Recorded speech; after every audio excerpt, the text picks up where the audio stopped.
see anything yeah, we are starting. Sorry for being late. It's Yeah. my fault. Um, if you guys can see us and hear us on LinkedIn and YouTube, please comment and say where everyone is watching from and yeah, can you guys see us and hear us okay? We were using a different setup here, you know. Yep. Emily found something new and we were just testing it out. Yep. And I'm not seeing any comments coming up on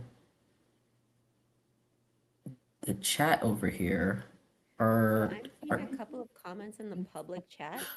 okay, all right. It's okay. Now I'm seeing it. Okay, San Francisco's in the building. Okay, Here. alrighty. Okay. This is from YouTube. Anyone? Anything from LinkedIn? Is LinkedIn in the house? That is a good question. YouTube. Okay, we got Madison, Mississippi in the building. All right. Where's everyone else watching? San Francisco, Mississippi, Richmond, Charlotte. Okay, YouTube. It's all YouTube so far. I've not seen a. Okay, I think we are on. Okay, yeah, I can see us. We're on LinkedIn as well. All right. Okay. All right. Hmm. Richmond. All right.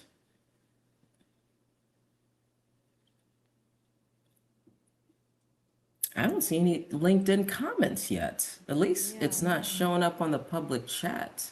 Yeah. And also, I think we're not on my stream either. I'm gonna just double check it on What? my. Hmm. Yeah. Nope. Okay. Yeah, we're going back to StreamYard next time. This was the only reason why we did this. This was an experiment. It's been fun. We'll be going back next Yeah, time. well, at least we're just doing a screen share, so even for like what you wanted it is like it's probably it's gonna be mostly the screen share anyways. Yeah. And okay. All right, so who's ready to see some roasting? I hope, listen, I don't know, it's almost May, but we're gonna turn up the heat a bit and do some roasting. Okay. A little bit. You know me. No, you were ready for some roasting. You said roasting. This is not a toast this time. We are roasting. All right. We're going to do a real roast. And, we are in on this session because you guys asked for it. So I am excited to now share my screen and just kind of get into it. So on our last call that we did, we asked, what people are interested in talking about, and we decided to do this dual roast. So we've got some resumes. I'll be handling the resumes, and Kadisha is going to be roasting the heck out of those portfolios. And I am just clicking into my first resume right now, and I see that the formatting got a little wonky here when we anonymized it. Let Mm. me see if there's another. All right, I'm going to move on to this one just because it's not so wonky. And I'm going to start with my first roast. So I hope you guys are ready. I love questions. So if you guys have questions, please, please, please put them in the chat. If you see something here that you have a question about, feel free to ask. All right. So basically, the resumes that we're going to be going over are for data analytics roles, and we're going to treat them quite generally. So just maybe to start out by talking about like my framework for dealing with like resumes and LinkedIn profile.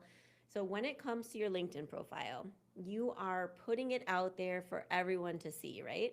You're making it so that it is quite generally attractive for the types of jobs that you're applying for. And then when it comes to the resume, right now, name of the game is customized resumes for the job that you're applying for. So I really, really recommend, taking time to tailor those resumes because there are just so many applications, being tossed into each of the pools out there. for each and every single job application on the market, making it quite difficult to land your next role. It is a job in itself. So that being said, today I'll try to handle, to handle it quite generally. But of course, it generally, like from my perspective, it makes more sense um, to compare the job description and the resume. But all of the advice that I'm going to give you is going to be generally applicable. All right. So I'm going to start with this first data analyst resume here. I see that we are on one page, which is fantastic because the recruiter, when they are looking at the resumes, when they're reviewing them, they generally take like 6-7 seconds for that initial review. So it's really important to make sure that you've got all of those, like the top keywords and skills are just immediately clear. So what I really like about this resume, of course, because we've anonymized it, there would usually be a name above and contact information below.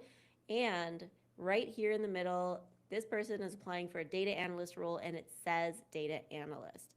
So a lot of times people will come to me and ask, like, does it matter if that's not my current job title? Is it still okay if I put data analyst there? Or is it okay if I put the job title that I'm applying for there? And the answer is yes. So I have seen some statistics, and I wish I had them saved so that I could share them with you right now, but I have seen some statistics that adding the job title of the job that you're applying for up at the top increases the probability that you will be invited for an interview. And if you've got those skills, you can comfortably add that up to the top. Okay, you don't necessarily have to have that down here where we don't want to be making things up, or we don't want to be, changing the wording around too much, if at all, is down here. So the role that you had at your, or that you have at your current or your most recent company, we don't really want to change that because that's also going to be what people see on the LinkedIn account. So your job title, the company, and the dates, I'm always wanting those to be the same, 100% the same between the resumes that you're submitting and what you've got on your LinkedIn account. Okay, so then I'm just going to go up. That was just like a little side note, recruiter note there. And let's go back up to the professional summary. I'm just going to read it out. Analytical professional with 8+ years of healthcare experience managing complex data sets. Proficient in extracting actionable insights from EHR systems and specialized databases using SQL, Excel, and Tableau. Proven track record of identifying data discrepancies and delivering high accuracy reports to support quality improvement and operational efficiency. Okay, wonderful. So things that I love about this professional summary, it's calling out years of work experience in healthcare. So I'm going to go ahead and assume that this person is submitting this resume to a healthcare related data job. All right, proficient in extracting from EHR systems. This is a really great way to be using this space to include some keywords. So it tells me use EHR systems and specialized databases, and then calling out the tools, SQL, Excel, and Tableau. So in 6 seconds, if I'm scanning here, I see like, okay, data analyst, healthcare, 8 years of experience. There are the tools. Check, check, check, check. Fantastic. Then here, I also see the skills. So skills are front and center here. We've got all the top ones that we're going to be using for data analysis. And I'm going to go ahead and assume that EMR, EHR systems are healthcare related. Honestly, I have to admit that I'm not familiar with those abbreviations. And then languages. Wonderful. Okay, so I have a question for this person who may or may not be on the call right now. So Vietnamese is a rarely spoken language. English is, and I'm going to assume that this person is applying for a job in the United States also because they've got, California on their resume. So Vietnamese is a rarely spoken language and English is ubiquitous. So that being said, I feel like if Vietnamese is not a requirement of the job that you're applying for, it's just not relevant necessarily on your resume in this case, because there are going to be so many different tools you could be using for example, oh, Excel is there, SQL, Tableau. Like, if you know some Python, like I would much prioritize Python or any other kind of hard skill or tool that you've got over these language skills, because it's very unlikely that you'll need to use Vietnamese.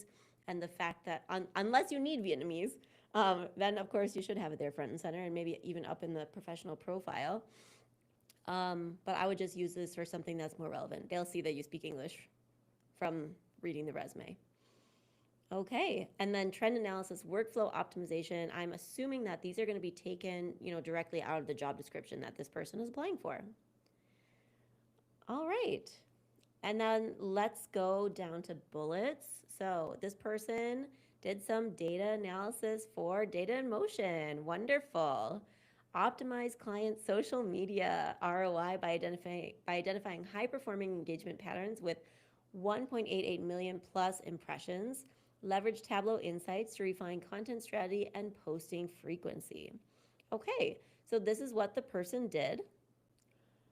And this is what the person did.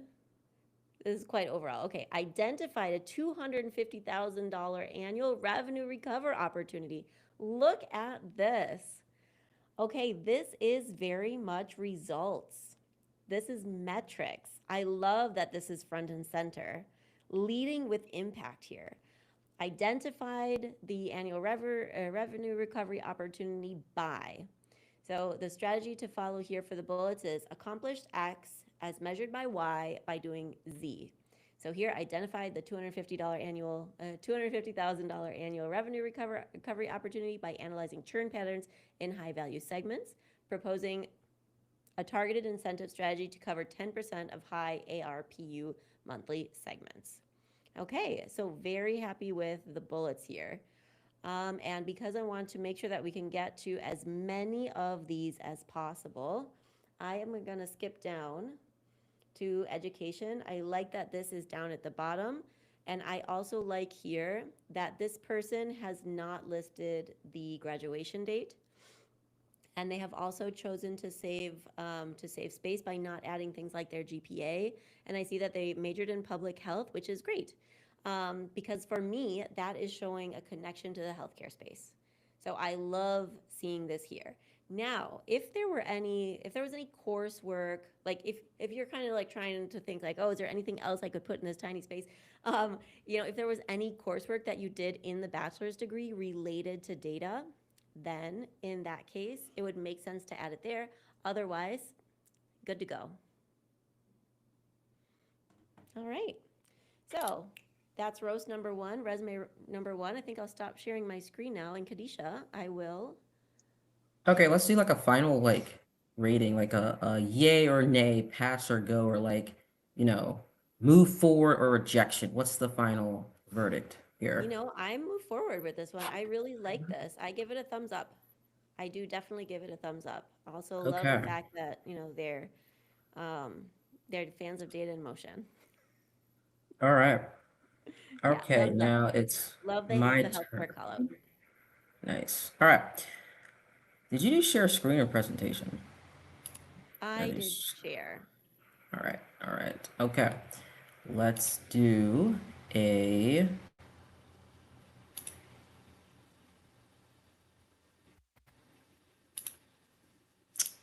Let's do our very first.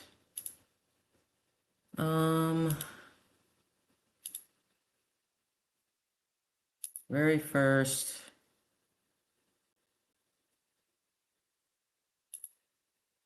Portfolios. All right. Okay, so for these, I did not look at them at all. At all. Okay, so portfolios. Number one, love the background. Love this tag up here. Amazing. It's very bright. Good to go. I love that it's a no code portfolio, so it's just regular Notion. Portfolio should follow the three E's. Easy to access, easy to navigate, and easy to consume. So easy to access. I can see it. It's not, a bunch of, nested GitHub type of stuff where I'm not really sure what to click. Excellent, excellent, excellent. And then you can just easily scroll down, right? You see you can click on people, her LinkedIn, her Tableau public. And then I can just see, the projects front and center with a like, thumbnail, So I'm most likely not going to have too much time to go through all of them. So ideally, most likely, probably going to pick the very first one in my periphery, which is always going to be whatever's on like the top left-hand corner. So let's click on this LinkedIn performance. Okay, we got a summary, very brief summary. We got a nice objective that talks about what's going on, and then the analytical process that talks about the data prep. Okay, good, good, good. Then I scroll down and I see a Tableau dashboard. Nice, excellent, magnificent. And then there is a insights um, blurb here. And then we scroll down and we see even more. And then we see like an executive summary on the bottom right with some, and then we see even more just scrolling down. Just look at like easy. Very like these are now it's a combination of, you see the dashboard photo. Now, I wouldn't stress too heavily. I know some people, they'll have like a dashboard, or no, they'll have a portfolio where the Tableau dashboard or their LinkedIn dashboard is like, what do you call it? It's interactive. That's not as heavily, in my opinion, as a necessity. So, for example, just a screenshot is also great as well. It does not need. It doesn't necessarily. If you can get something where it's interactive, that's fine. But that can be. I'd say that's like a little extra, but I wouldn't stress over that. But this is a combination. Like I tell people, you should have your portfolio. You should have the dashboard, which is here, and then you should have consulting style decks, which we have here. Consulting style deck here. We got this is really good. Excellent use. Excellent showcase of you know um, data visualization, storytelling skills, highlighting the blue. And then we have more consulting style decks over here. Now, this is excellent. This is so when we talk about portfolio projects, right? Again, it's all about quality over quantity. If you just need to have like three of these, look how great three of these, and this is excellent. This right here, you look at it, you just scroll through. Let's literally just scrolling through. Every single section is like it just gets better over time, right? There's no like weak points. There's no like charts where it's like, no, everything is good over time. I mean, consulting style decks, not too wordy, right? If I had to say anything, black and blue is not the best for it's not the best for contrasting. So I see here for industry trends as a top contributor, and then we have top contributor highlighted in blue. Because it's a black background, I would highlight it a light blue, for example. And since this is a data and motion type of thing, I do the sky blue hue instead of like the dark blue, because it's hard to it doesn't contrast as well. But this is fantastic. Again, it's very it all follows the three E's: easy to consume, easy to navigate, and easy to access. I just clicked on the Notion site and popped up. And again, no one's gonna necessarily have time to look through the rest all the time. But this is something where, wow, I look at the first one and I'm gonna be excited to look on the next one, right? And it's the same look at like just simple, excellent, just excellent. Like this is anyone that's watching, if you don't have if you don't have your portfolio, or you're like, hey, what does good look like when it comes down to the write-up of a portfolio? This right here is a standard, and it's simple too. You see how simple it is? It's in Notion. Again, everything is great, right? The static image of your dashboard is good. It's I can see that there's filters at the top, but you know this is great. And also Long has the link to her Tableau public. everyone is aware that you can just go on Tableau Public and click on here. So, um, but again, this is excellent. So excellent, excellent, excellent. All right. Emily, let's say, this comes across your desk. You see this, you do your first pass on the resume, right? You're like, ooh, this looks good. And then Mm-hmm. you happen to see this, and you're like, ooh, Yeah. this looks good. Also, and before you answer, do you also, whenever you pass it to the hiring manager, do you say, hey, I got this candidate, and take a look at her portfolio? Well, so that's a really good question. So we had a slightly different system when I was hiring for BI.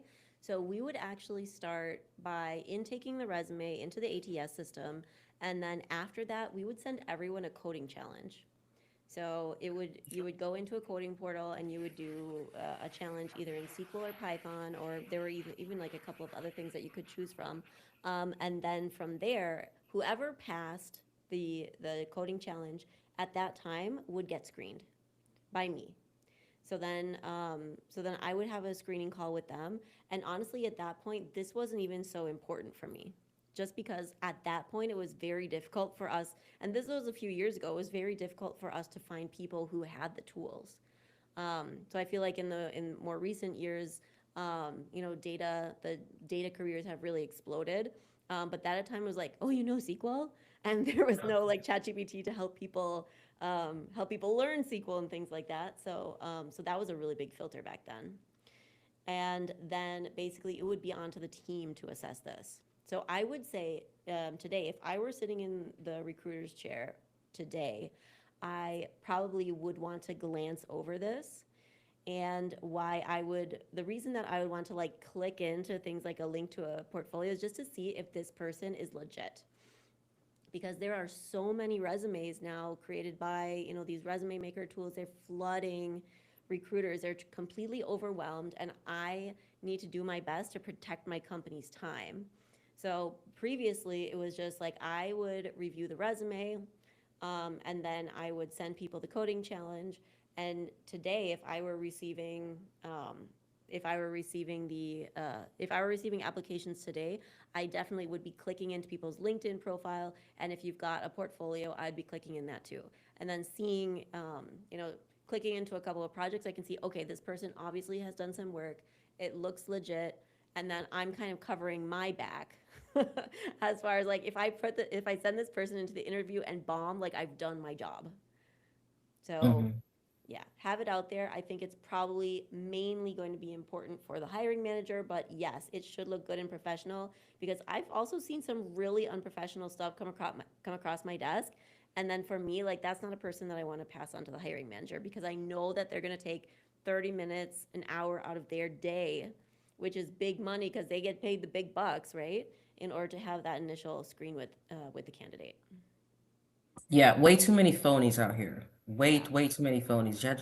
AI has made phonies. I mean, phonies have always been here or been around, but AI has given phonies more audacity, Mm, more resources, and they've just screwed it up for everybody. But one thing that you mentioned that it was like slight, but like I've always said that, hey, the standard is higher now. It's way, mm, and you mentioned how like back then when you were recruiting, like the barrier was so low in terms of like, oh, SQL, and like yeah. today it's like completely different, Mm-hmm. completely different. Yeah, absolutely. So that was a So strong filter yeah. back then. Today, not as much. So y'all heard it first from well, not first, but y'all heard it from someone that was there in the trenches back then too. All right. Back in the day. All right. Awesome. So let's move on to our next resume here. So I'm just going to give this one a quick one over, because I think that this person has a lot of experience. And we are on 2 pages here, which is great because if you've got 10 years of experience here that I'm seeing on the resume, 2 pages is totally cool. All right. And we don't see the person's header, but it did have a header before we did the anonymization. So let's just start here. So we've got somebody who's saying change management practitioner, technical project manager, and healthcare systems. So I'm going to go ahead and assume that the person is applying for a job that's at the intersection of those things. I just wonder what specific job they're applying for, because right now this is probably their base resume. There's no role mentioned here, but I would always really love to see that job title that you're applying for. All right, and then we're gonna get into actually, let me kind of like do a little bit of an overview here. So the font on this is kind of small. I want to actually see how big the font size is. It says 11. Okay. It feels like a little bit crowded to me because, when I'm sitting here at my desk, I'm going to be like really, taking some of my precious seconds that I have to like maybe increase the size. And when we're optimizing our resume, there's two things that are happening, right? So the first thing is that we need to optimize for the ATS system, meaning that it's clear and easy to parse. Things that make resumes difficult for ATS systems to parse is, for example, if you've got like 2 columns or you made the resume in Canva. So Canva is generally, it's like more of like a graphics tool than a word processing tool. So if the formatting is like a little bit wonky in different text fields on the page, that can make it difficult for the ATS to parse. This looks like it's good because it's just all in one column, but then and it's got really a lot of text, which is great for the ATS system because the ATS is looking for, if the company has enabled, AI supported like ranking tools inside their ATS, meaning that they have a tool that will like check to see if your resume has, keywords in it that appear in the job description. If that is enabled, then actually more text is better because the ATS can handle as much text as you throw at it. But that makes it difficult for the human who's then inevitably also going to review it. I think that there's this myth kind of floating around that, the ATS is rejecting me and a person didn't see my resume. Let me tell you, a person saw your resume.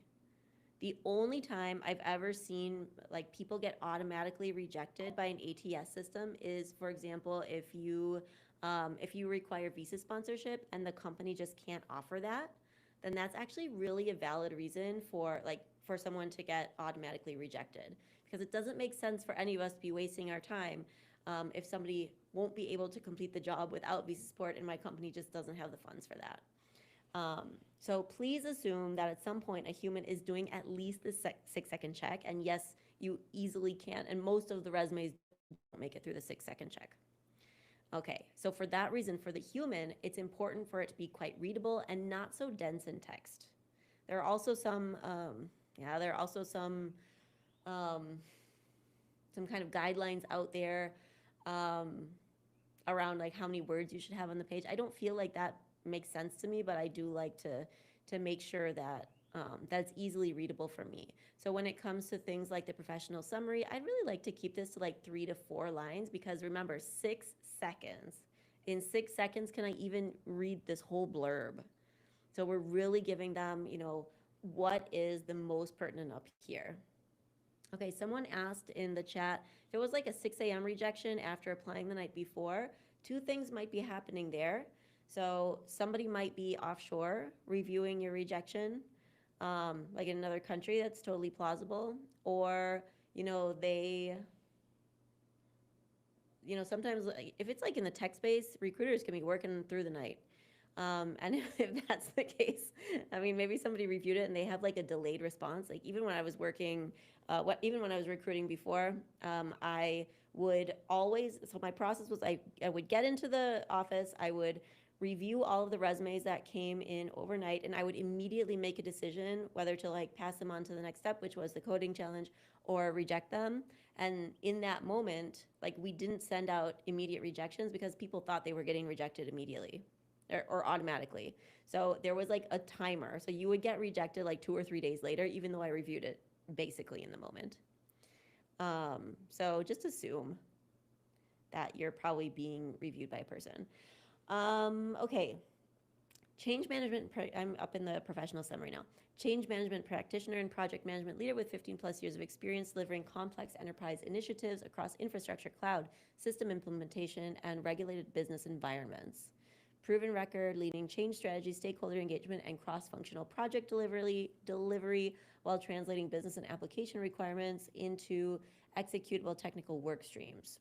Strong background in implementation readiness, communications, risk mitigation, operational reporting, and healthcare system support, with the ability to guide leaders, users, and technical teams through change and infrastructure delivery successfully. I love everything that's in here.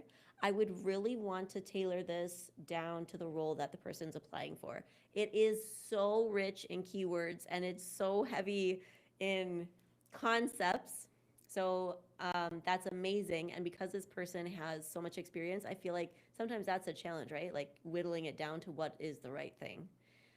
So I would say, I would love to know, what particular job this person's applying for, and then just making sure that this professional summary is tailored to that. Core skills, we're going to go ahead and assume that these are core skills that are found in the job description. So I kind of go back and forth a little bit thinking like where these skills should be. I think it really depends on the person's situation. I don't have a problem with them being up here. I feel like if you have a data analytics one pager, I feel like and so data analytics one pager, and you have never had a data role before, I like to see the skills at the top, because that is the only place, aside from in the projects, where you'll be able to put those keywords. Like, I do want to see that you know SQL, right? So in that case, I do really want to see it at the top. But if you've already worked as a data analyst for, let's say, 3 years, I would prefer to see that at the bottom, because then for me, it's actually more important to know that you worked as a data analyst. And then the tools for me are secondary. Like if you're out there rocking it in Python, but my company uses more SQL, well, it's important for me to know that you understand what to do with data, that you know how to communicate, that you know how to, gather requirements, you work well cross-functionally, and maybe that you are familiar with my industry. So those things are going to be more important, and I'm going to learn more from your professional experience in that case than you writing SQL there. So I feel like there's always a little bit of an asterisk. So because this person is on 2 pages, I feel like I'm okay with the skills being up there for now. Okay, then professional experience, lead. Ooh, lead. I love lead. So lead project and transformation initiatives for large regulated organizations, aligning business operations and technology teams around new processes, tools, controls, and system changes. Good. I'm noticing in these bullets that they're all on 2 lines, which is totally fine. You can have bullets on 2 lines, just make sure they're not super long, because the human in 6 seconds is deciding whether to continue reading. So if you can make them a little bit shorter with more space, you're just making it easier for the person. Okay, the person partners with executive leaders, operation teams. Okay, so I like lead or led. No, it's lead here. So I like lead as a verb to start the bullet with, because it is important for a lot of roles to show that you've had leadership experience. So lead as like the first word of the bullet as the action verb, let's say, is wonderful. Now when it comes down here, like partnered, I would actually love to see like through the partnership that this person has had with executive leaders, operations teams, and technical stakeholders with this business needs, implementation, impacts, process risks, and support requirements tied to operational priorities. I would love to say, like, see what were some of the big wins that you had? What was like the biggest accomplishment? What did that mean for your company's bottom line? And I want to see you like leading with data, especially, and I know that this person is going to be looking for more data heavy roles. That's what we need to be leading with, because if I see a data analyst resume with no numbers, I just think like, did you analyze data? Because that's your bread and butter right there, right? That's fair. Yeah. That's fair. Yeah, that's one thing I was noticing too. That I don't see any like numbers or metrics Mm-hmm. on bullets. Right. So I want to see, again, X, Y, Z for those bullets. Accomplish X as measured by Y by doing Z. And whatever fantastic, like the biggest, flashiest metrics that you've achieved, even if you've worked there a million years and you have a bunch of different, a bunch of different projects that you've worked on. Um, give them what's big and flashy. Another thing around the resume, a lot of times people, they write what they did the bulk of the time. Like, 90% of the time I was like, doing project management stuff and, you know, doing like cross-functional collaboration and like aligning people and communicating, blah, blah, blah, whatever.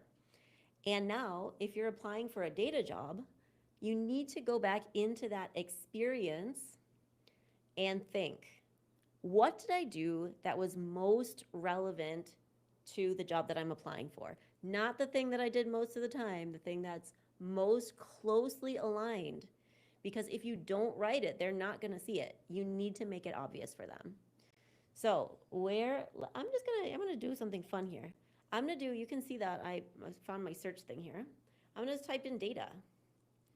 In this data analyst resume, I only see the word data 2 times on page 2. So if we're going for data analyst roles, something 100% different needs to happen here.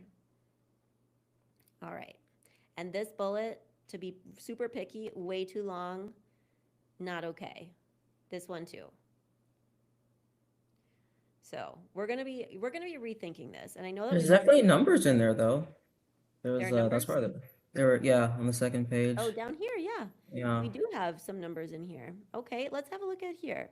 Led global collaboration, modernization across 7,000 plus rooms in 100 plus countries, including Microsoft Teams and enterprise meeting rooms, while supporting data center optimization, server consolidation, AI and automation initiatives, chatbot concept development process. This needs to be broken up 100% into different bullets. These are all different things.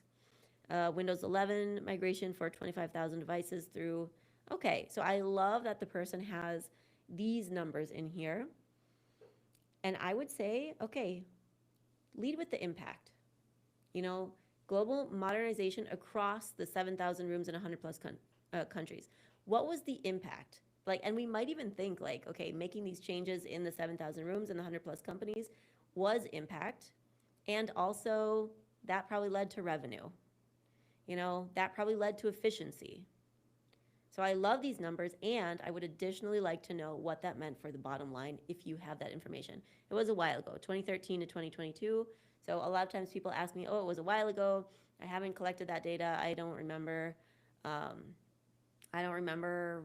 What the numbers were. It's okay to use words like improved, increased, decreased. That's okay if you don't have the numbers, but just as a secondary thing. All So right.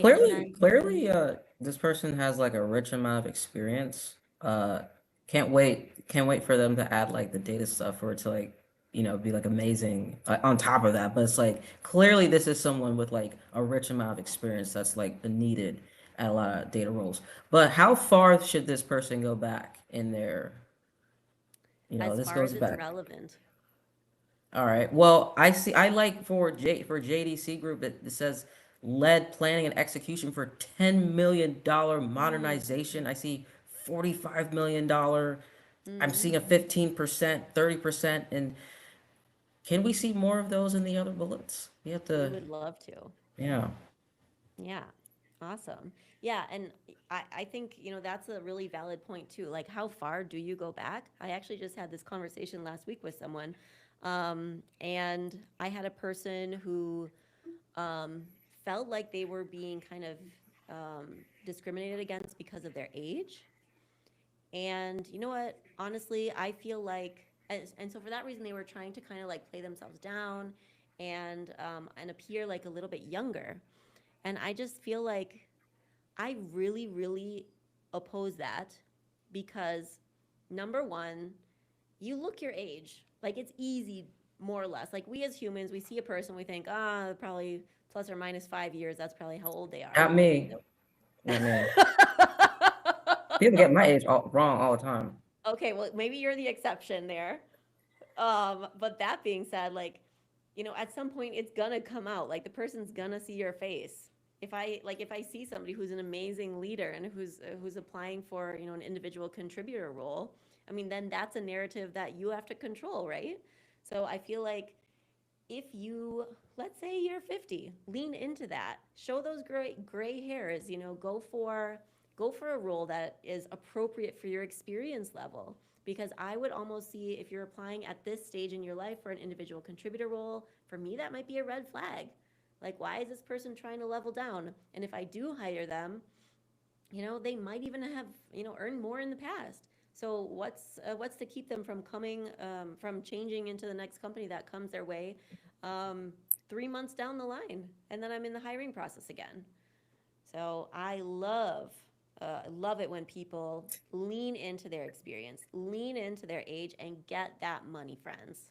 Yeah, Get this that this money. person should definitely has a chance for making it forward to like some sort of analytics manager role or some Mm. like higher end in whatever change management.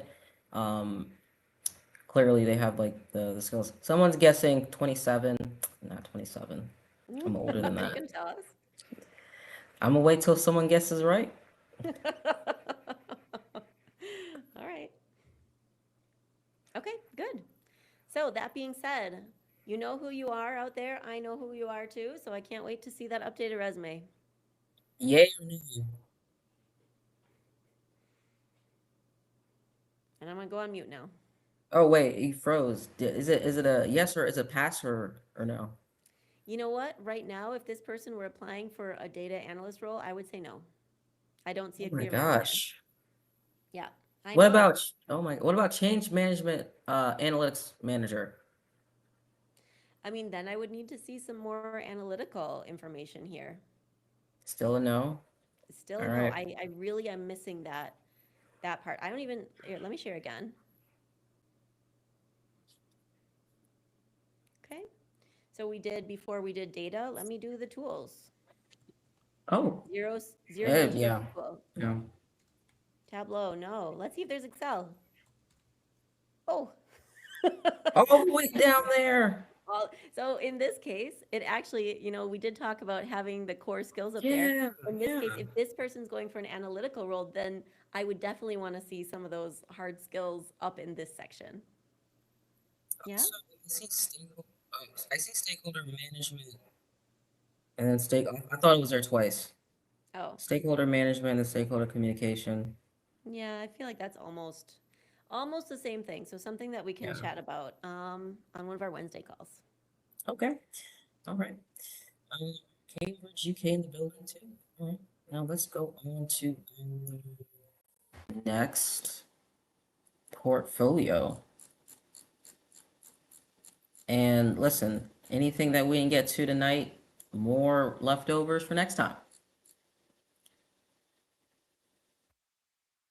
Someone made a comment if you want to, see. Susan, hello. Thank you for chiming in. Yes, if you do have a lot of experience, you can list a brief list of highlights that are relevant. I like that. I think that's called a functional resume. So there are ways to write it out like that as well. And even I've worked with someone who was very experienced and had a lot of like VP and C level experience also in the consulting space, and then we can do like a consulting resume as well. So there are like a lot of different resume forms that are out there, and of course everyone has their opinion, right? So I'm just giving you my opinion right now. Of course, I was the one making decisions about that at some point, so take it how you take it. um, but uh, but yeah, you always need to think asterisk. Does this make sense for me? So Okay. Number one already passes the triple, sorry, already passes already passes a triple E, so easy to access. S'more.com. I've never heard of S'more.com. For those who don't have a portfolio, try S'more.com as well. This is a one pager. And all right, let's scroll down. Let's scroll down. All right, nice intro here. Link to the LinkedIn project number one. Excellent screenshots, excellent screenshots, excellent storytelling. Seeing some key findings here. Just scrolling down I'm just scrolling down, just scrolling, and this would also look good on the phone if you're looking on the phone. It's also project number 2. Excellent storytelling, and I'm just scrolling down. These are just screenshots, very simple key findings, very simple recommendations, as you can see. Not a bunch of text. Very simple sentences, like one sentence statements. Project number 3, very simple, intro. Um, very just scrolling down. I'm just seeing everything very easily consumed. Now, the only thing I would this is the internship project. I would move it all the way to the top. I'll move it all the way to the top, and also change it from that to analytics consultant, not intern. But I'd move this up to the top. Uh, but as we can see, it's just super easily consumed, and this was created with some more. Um, I mean, so number 1. So again, the 3 E's when it comes down to um, portfolios. Easy to access. It was a simple link. I was able to access it. There wasn't no like, oh, you can't this is closed, or you need a password. I've seen that too many times. Um, Easy to navigate. Very easy to navigate. Not a bunch of things to click on. This is great. I mean, excellent when there's like not too many things to like take you off. So like for example, there'll be people who will have like um something maybe like not like this, but like something where it's almost like the first portfolio that we looked at. And whenever you click the link, like you saw the thumbnails or the pictures for the projects, but when you click the link, it'll take you to another site, like their GitHub, and it'd be like, oh my gosh, like it's like a really good packaging, and then like the present just like goes down the drain, because like now it goes from like a really nice, like it's like you're bamboozled, right? Like very nice, like, introduction or presentation. But then when you click on the link to see the project write up, you take them to some unorganized GitHub. So make sure or do your best to just like keep everything on the same site. That's why simple one pagers are the best. It's simple. You just scroll down, it's easy to see, so you can easily consume it so quickly, right? And again, the better it is, the more you want to keep going. Um, so yeah, so this is great. So smore.com for those who may not have a portfolio. Very simple stuff here, as y'all can see. It's just screenshots and some text, and some very simple text. But the screenshots, they just instantly showcase, the person's storytelling skills. We can easily see that they're good at, Power BI. This is a Power BI dashboard. We can easily see that they're good at Tableau. So they're showcasing all their different skill sets across the board of multiple different tools. Excel, Tableau, Power BI, data storytelling, um, and these are some their consulting style, right? So like they have like the call out here, call out card, and the what do you call it? KPI cards, and the action titles and the key findings and recommendations. So very consulting style. This is a 10 out of 10 type of portfolio. Some folks, like I remember when I first started making a portfolio, I would spend like hours on the weekends updating it, updating all the HTML stuff with like, man, just simple stuff, man. Like, and look, this is just 4 projects, and this is it. That's all you got to do, and it has all the Excel, Tableau, data storytelling, visualization, Power BI, and then you're done. You don't have to keep updating these as you're searching for your first job. You can keep learning new things, but you don't have to like arduously like, do this type of write up for every single project that you're learning. But remember, there's 2 types of projects: projects for learning, projects for showcasing. This one, and then the first portfolio. These are showcase projects. You don't have to do the write-ups and the business problems for every single project. But now, as you're searching for roles and just sharpening your skills, learning more things, you can just focus more of your time on just projects for learning. You already have your showcase pretty much done, right? So it's like one and done. That's why if you spend time doing a quality portfolio, 3 to 5 good projects, three is fine, and then you're done. You can spend your time doing just learning and not worried about making it all fancy every single time. Yeah. Um, And applying for jobs. exactly. Like you have more, you get like that is so much time. Like that, like, we got some folks that like they got interviews like back to back and just like that preparation. You don't want to be, you don't want to be, having to also uh, work on a crappy looking portfolio along the way, right? So, Yeah. um, all right, this is excellent. I mean, but again, I'm hoping everyone who does not have a portfolio, y'all are just seeing like again what good looks like, and I know that's like a big thing.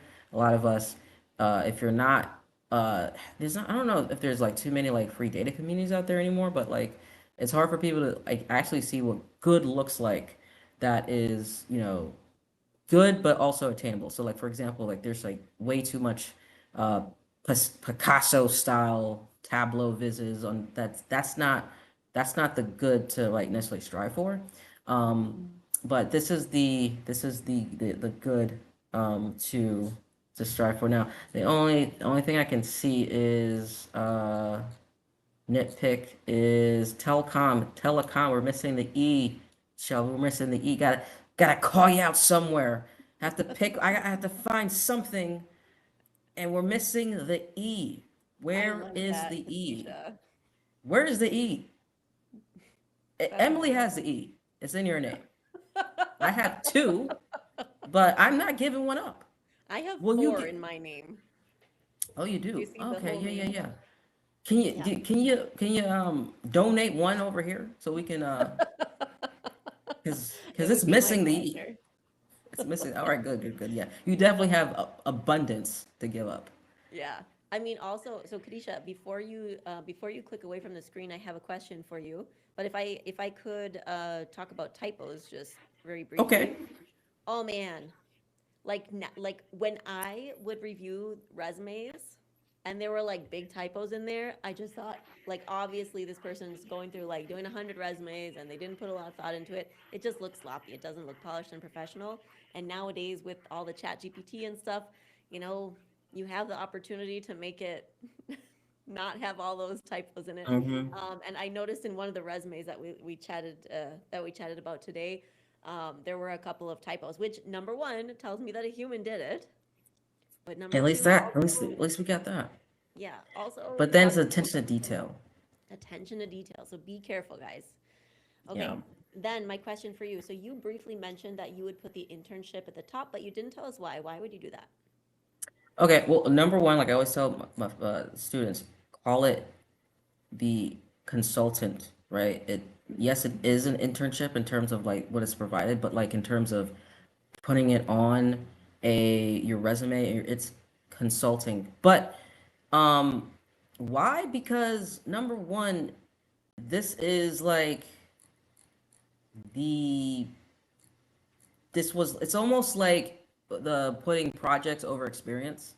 Like to me, you should put Mm, experience because this was a 4 weeks, the real data presented live and all of that stuff. Worked with me, worked with the so like you gotta put this on top. And again, consulting, analytics consulting, you know, contract, whatever it is. But like, yeah, because again, I mean, I scrolled down, but just like for the first one, I may not scroll all the way down, mm-hmm. and by the time I get down there, I may not consume it or even like really, I don't know, my energy might just might not really follow through the entire time to really embrace everything. But like this is good. Like it has like the action titles, right? It like no, this has to go out onto the top. Like Mm-hmm. it's like it is the best one, point blank. So Right. Awesome. So it's like on the resume, like I was saying, I like to see that work experience. Who has paid you to do a certain thing? Always lead with that as opposed to projects that you worked on. I think it's kind of along the same lines. We're about done right now, time wise. Should we do one more? I feel like we started a little bit late. I'd. Yeah, it was my fault. So let's do one more. Let's do one more. All right. So we've got one more over here. And I want to start out by saying that I think the formatting is a little bit wonky on this because it got reformatted into this Google Doc format. So I don't want to like pick on the person too much for that. Um, Also because we took the time to anonymize. So don't worry about that. But let's go. Okay, so we've got the person's name. Looking here, I'm gonna go ahead and assume that this was the name and that there was no space up at the top for that job description, for that job title. So definitely put that up there. And actually, let me see. Okay, this person, it's really interesting. This person has a bachelor's degree in law.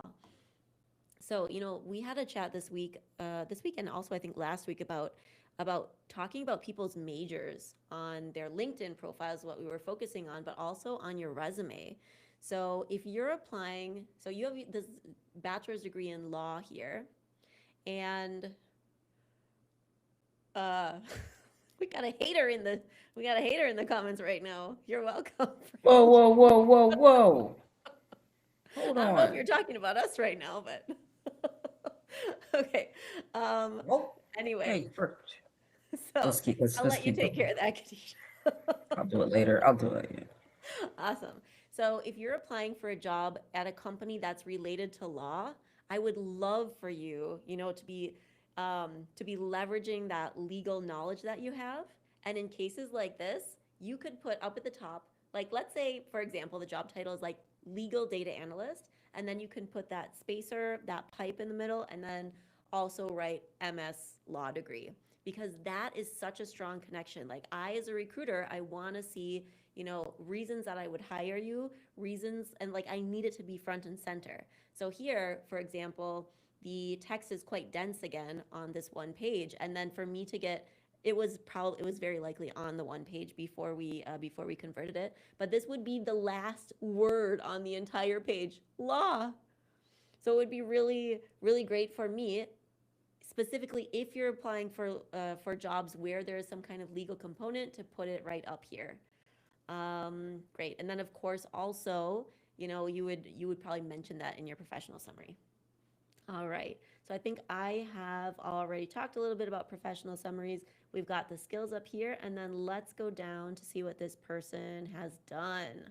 Okay, agency, Siegel Global Logistics in New Delhi, data analyst. Okay, I love this person worked for a data worked as a data analyst for over a year. Okay, so very good. And this is interesting the way the person has structured these bullets. So they led with, kind of the category. What I've done in dashboarding, development, and reporting. Developed and implemented dashboards using SQL, Tableau, and Excel to track shipment status, inventory, and financial KPIs, enabling managers to make faster data-driven decisions that reduced operational delays by 15%. This bullet has everything that you need to have in it. It's maybe a little bit long, and I think also probably the wording at the beginning, like the in the bold, that probably contributed to it. And if you were to flip this around, leading with enabled managers to make faster data-driven decisions that reduce operational delays, or maybe just reduced operational delays by 50% by developing and implementing dashboards using da da da da da for managers, because that way I'm leading with impact. That's the XYZ. Right now you got the X at the end. It's YZX right now. But if I see that first, I already see what your impact was. Reduced operational delays by 15% by 6 seconds. You got to use them wisely. All right, data integrity, good. Data analysis and insights. Leverage SQL and advanced Excel to analyze 10,000 plus shipment and financial records, identifying cost-saving opportunities that optimize shipping routes and reduce operational expenses by 15%. Okay, we again have the 15%. If it's I'm assuming that's a different 15%. I'll lead with that. X first, impact first. All right. Dum da dum da dum. So we're gonna go down quickly. I love the amount of metrics that this person has in the resume. This is really good. Voter and demographic analytics, cross-reference 1 million plus survey responses with demographic data to identify voter sentiment, trends, enabling targeted campaigns that increase engagement and outreach effectiveness. Awesome. This person has so much data experience under their belt. I almost would just put the technical skills down at the bottom because we've seen data analyst, data analyst, data analyst. And one little thing that I'd love to nitpick about on this person's resume. So we've taken the opportunity here to bold out what is here in front. And this person, because they've got, they're in San Francisco right now and it says visa sponsorship not required. I'm glad, by the way, that you called that out here because that is really important for people who have a different background, an international background. So here, where it says agency, Seagull Global Logistics, I'm going to go ahead and say, if you're applying for a logistics company position, like a logistics analyst, it makes sense to lead with this because it's saying big and bold logistics. But if you're applying for something that's not in the logistics industry, then I would love to see data analyst first. Because if there are companies, think about what is the person reading getting out of this these words right here? Have they heard of Gramener Remote? I don't know what that means. It means nothing to me. I have no industry match in my head, but what does mean something to me is data analyst intern. So I would lead with that. Make that big and bold. Here it's kind of small. Data analyst intern, data analyst. And then also, and I'm sure that this is because of the formatting, but this should be right justified, obviously. So just make sure that you are leveraging. And honestly, in the US, it's not a plus to have it been in a foreign country. So I would rather probably want to have that in a font that's a little smaller. If you're between this one and this one, I would probably write Dubai, I would write probably in this font. This is very nitpicky, by the way, but that's what you came here for. I hope. Okay, good. So I really like your bullets. I feel like just moving them around a little bit will help you show impact first and really show your accomplishments there. Otherwise, I feel like you've got so much good information in these bullets. Amazing. And then let me go down to the project experience. Just a question, why is this suddenly in blue? Maybe it was a link. I'm going to maybe assume that this person had that as a link. And then one thing about links, a lot of times the ATS can't parse the link if you just link it inside the PDF. So right now as text, it just looks blue. It looks a bit funny. So I probably, if it's not linked, then I would probably just leave that black. But if it is linked, you can hope that maybe they realize that it's a link. Otherwise, always good practice to put a link to your portfolio up here. So that is very clear. Okay. And then ending on education, Faculty of Law. Like it. And I also like the fact that person didn't write the year. So I feel like that's good stuff. Question for you called out the visa sponsorship not required, which is nice. What about, I don't know, I was thinking if ATS flags anything with visa, what's another was it naturalized citizen or something? If that would be just kind of curious if there's any company that may flag visa or something like that, or is that I feel like there's generally a box in the application form that you have to check. Okay. Oh, okay. Yeah. So I think that's generally not something that's pulled out of the resume, but I feel like this really helps the person who's reading it because if they see your name and it's a non-English name, which is what it is, it's what people see, it's what they know. If you're applying for a job in Wisconsin, they might think, well, you don't sound like you're from Wisconsin, friend. Which might very much not be the case. So even for some people, I've come across some people who have a name where you can't really identify the roots. It's definitely a non-English name. They're born in the US and they just put US citizen up here. just to like remove that little bit of doubt. So Okay. Nice. yeah. All right, that's what I Okay. got. Yeah, very rich, very great resume here. Yeah. Yeah, I couldn't find Overall, oh, sorry. overall Yeah. though, I would say if I were a recruiter, I got this resume and if I took the time to actually read through it, I would give this person a thumbs up. But Okay. I Yeah, yeah. don't like the resume, and it would take me much longer than 6 seconds to get through it. So content good, thumbs up. Needs some work, of course. Obviously, partially our fault for the formatting. Okay. Excellent. All right, next time we're definitely going back to the StreamYard because none of the LinkedIn comments came through. There were LinkedIn Oh, comments going on, and it was not coming through the oh, Riverside chat. So I apologize, LinkedIn. We're going back home to StreamYard next time, and we're gonna see. We're gonna capture. There's some folks that posted their resumes and stuff like that, and so uh, next time we're going back because I was like, yeah, why is there no LinkedIn comments coming on? It's for whatever. All right. Listen, I could not find the hater. I tried to. I think once you called him out, he must have either deleted his comment, whatever. I tried to find the hater on YouTube, could not find the comment. Um, listen, you can come back next time. Better stand 10 toes down if you want to say something. We can talk. That's fine with me. Okay, because I know that's not me. But like, don't be scared because you get called out and then you delete it or whatever it is. Like you wanna like let's go ahead. But I couldn't find Andre. all right. Yeah, it makes me think that maybe we don't see the same content, the same comments. So, yeah, we'll go back to StreamYard next time. Yeah. All right. Alrighty. Well, thanks guys for tuning in. It's been a blast. Bye bye.